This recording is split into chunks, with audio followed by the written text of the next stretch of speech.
I was muted. My beautiful wife.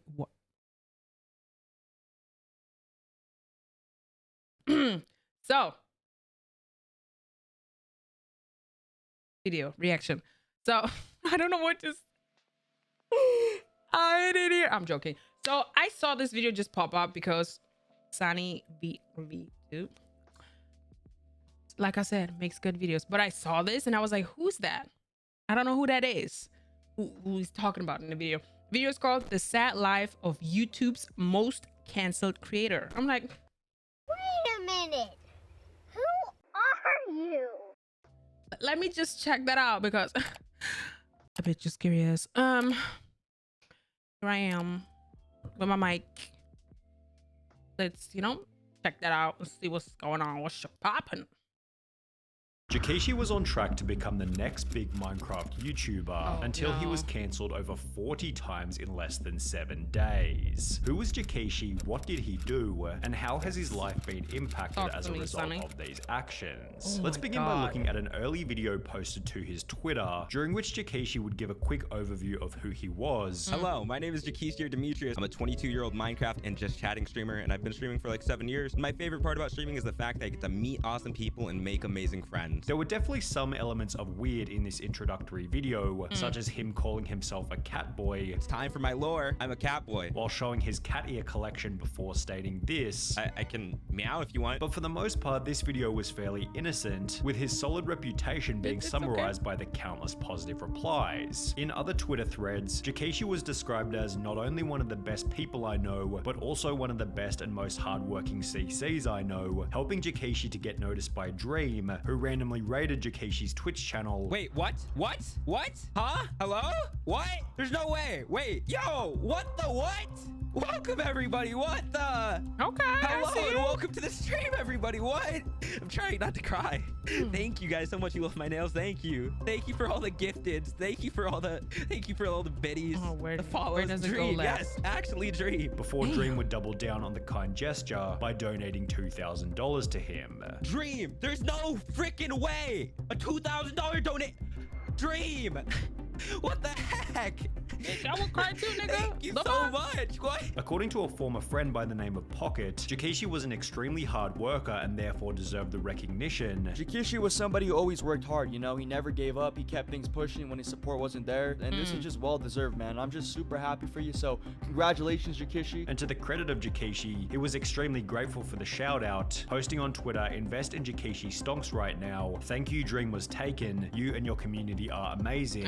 Which received replies of further praise such as, "You deserve it, you seem so chill." After being rated by Dream, Jackeshi's Twitch viewership exploded. Jackeshi was getting like 30 to 60 viewers per stream. This is game changing. Now he's getting a couple hundred. While almost every single tweet he'd post began to receive between 100 and a couple thousand likes. And he's getting like thousands of likes per tweet now, like 1 to 2,000, which is insane, bro. Like just overnight. Additionally, his follower counts grew to 57,000 on Twitch, 27,000 on TikTok, 7,000 on YouTube, and more than 10,000 on Twitter, with this growth being highlighted in a tweet reading, "I'm still so shocked that I went from like 1.5k-ish to 11.5k-ish in like 4 days. You guys are bonkers," which once again prompted reply after reply of people reiterating just how much he deserved the growth. However, Jackeshi's biggest success would come 4 months after these tweets, when he'd announced on the 24th of October 2021 that he'd been invited by Dream to join his SMP. What's this? I'm one of the newest members of Dream SMP. Can't wait to make new friends and great memories. The reason this post received over 26,000 likes and hundreds of positive comments was because being invited to the Dream SMP was like winning the lottery for Minecraft content creators. For example, Tommy Innit gained 8 million subscribers in the 12 months after he joined the Dream SMP, while almost every other member has an extremely recognizable name as a partial result of the server's influence. Therefore, being invited to the Dream SMP gave Jackeshi an extremely high probability that he was going to be one of the next big names amongst that group, with his Twitch gaining over 32,000 followers after announcing that he joined the server. Jackeshi instantly began to exhibit the same kind of outlook and attitude as these other Minecraft streamers, making a Twitter post only 1 day after being accepted into the SMP reading, "So I had something brought to my attention that one of my new mods said something that wasn't okay in any circumstance. comments. They have been unmodded because that doesn't fly with me at all. That isn't the kind of stuff I want in my chat, not from mods, not from anyone. Okay. Love you guys. For people asking for context, there was something said about self-harm and it wasn't okay, with this post seemingly try to establish the idea that he was of good morals and could do nothing wrong, which also seemed to be the goal of his countless other tweets, where he was trying to come off as extremely nice and you a fraud overly or what? accepting of others. However, you should always be cautious of a creator who seems too nice, because everybody That's the point. The internet. You can have you can build a beautiful persona. Is it persona? It's persona on the internet. How people see you. But best believe, I'm just gonna say, what was it with the prawn thing and the dude on Twitch who watched like the cyber prawn of Pokemon and Co. Don't get me wrong, he seems like a nice guy, but really, all I want to say with that is take everything on the internet, wherever, whatever, take everything with a grain of salt, because we're human, we're deceiving, we're hypocrites. So don't believe everything you see on the internet, especially if someone is super duper nice and, you know, unicornish. has an unseen dark side, and perhaps Jakeshi's overwhelming kindness was nothing more than a cover-up for his own horrible past. Shit. My experience with Jakeshi/Demetrius popped up on the 26th of October 2021, only 2 days after he was accepted into the Dream SMP. It had been posted by a user named Ren, who had attached a tweet longer which read as follows. Due to the recent event of him joining a considerably large content creator group and gaining exponentially more exposure, I feel like it's my responsibility to bring this to light in order to prevent this person from taking advantage of more young girls. The Twitlonger then explained that the two had begun talking when she was 14, Jakeshi was 18 or 19, and that things had gotten heated in the chat pretty quickly. The two had joked about sending pictures to each other, which they would eventually do, and had also talked about meeting up, quote, "If we would have met up that summer, I would have been 15 while he was 20, alone in a hotel with a man who said that he would try to not make sexual advances on me." The hell? How's the nigga called EDP 499 or whatever this nigga? That's one of the things I really will never ever understand. How a grown ass man, bitch, for me 20 is he's grown, can talk to an underaged minor. Like they're underage. I don't even talking in it. If you talk with someone, you talk with someone, but in a sexual, like, I don't get that. I will never understand that. For me, men who pursue younger women can handle women at their age or older. Why? Because if you're younger, you're more naive. If you're younger, you can be influenced better. They can mold you and shape you into shit. Gaslight you, whatever.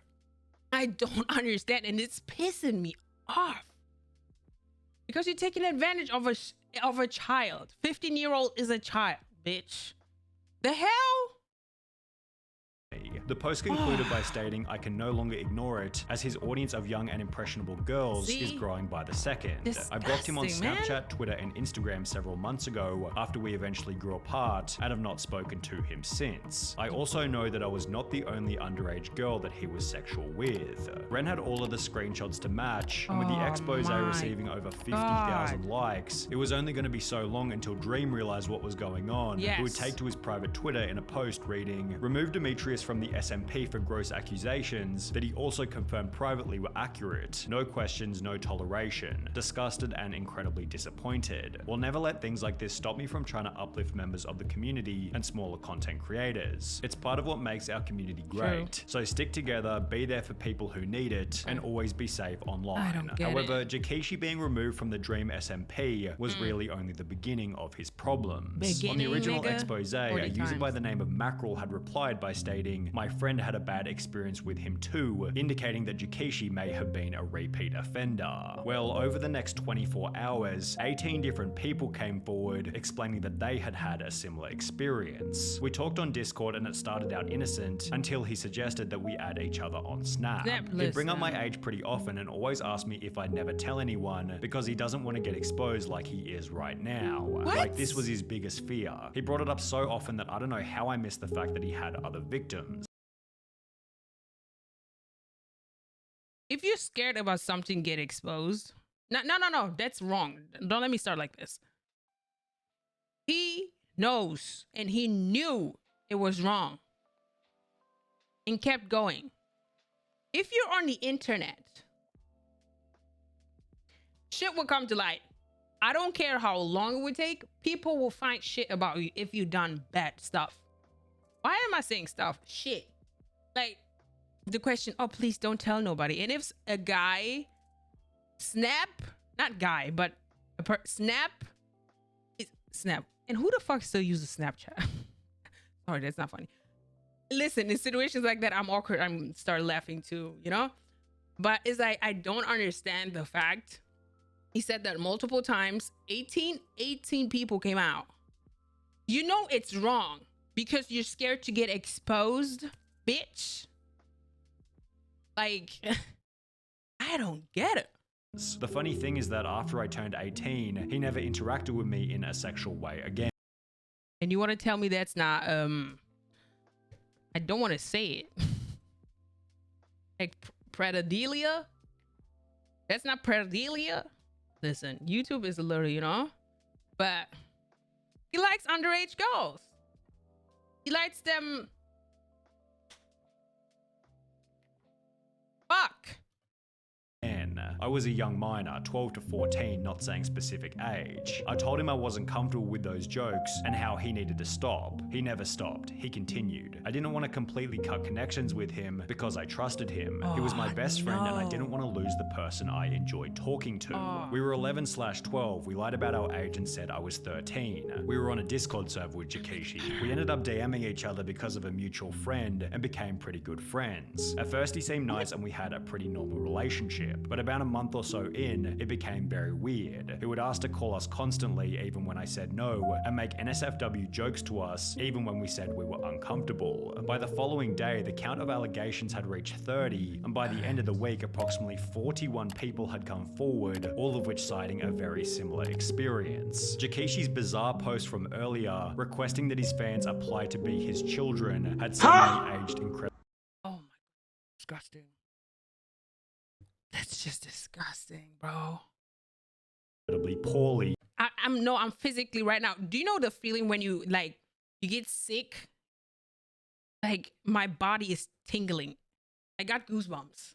To the extent that he didn't even try to issue any kind of apology and instead God. simply disappeared from the internet. His Twitch channel was terminated for breaking terms of service, while he deleted every single video from his YouTube channel. His TikTok was deleted, his Instagram was erased, and even his merch store was taken down completely. The only piece of remaining Jakishi social media is his Twitter, which sits vacant following his final tweet of nothing more than the word Minecraft with a smiley face. So where is he now? Jakishi was smart enough to never give out his surname, possibly because he knew he might end up in this situation, and as a result there's very little info on what ended up happening to him. There are Reddit threads such as this one questioning whatever happened to Jakishi after the drama, although besides from some people hoping that he ended up in prison, the only information we have is, for all we know, he disappeared.